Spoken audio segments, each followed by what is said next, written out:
आपण मानक पुणी थे आम चैनल मिशन एग्जाम ओडिया को स्वागत। आज मु सुभद्रा योजना रिलेटेड आउ एक अपडेट नहीं आसी निहाती भाव में शेष पर्यटन देखिए आ सुभद्रा योजनार नुआ अपडेट कौन अच्छी जानवे। तो चलते स्टार्ट करवा आज वीडियो। 9 रे मिलिबो सुभद्रा किस्ती। राज्य सरकार दशहरा सुभद्रा योजनार प्रथम किस्तीर द्वितीय पर्याय किस्ती अर्थ प्रदान करेंगे।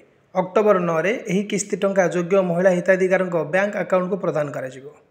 द्वितीय पर्यायर प्राय 40 लाख योग्य महिला उपकृत हेबे। तेणु कहीं भी पैनिक हूँ ना, निहाती भाव 40 लाख योग्य महिला उपकृत हे द्वितीय पर्यायर अक्टोबर 9 रे मिलिबो।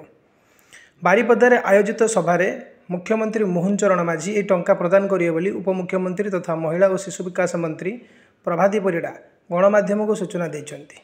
सेप्टेम्बर 7 तारिख पर्यंत आवेदन करथिबा योग्य हिताधिकारी को अक्टोबर 9 रे सहायता अर्थ मिलिबो। वर्तमान सुधा 97 लाख महिला सुभद्रा पाई आवेदन करिसेंति। प्रथम पर्यायर 25 लाख 11,000 महिला को टंका मिली। मार्च 8 पूर्व समस्त योग्य महिला हिताधिकारी को सुभद्रा टंका मिलियो बोली से कहते। तो ये थिला हमर आज लेटेस्ट न्यूज। धन्यवाद।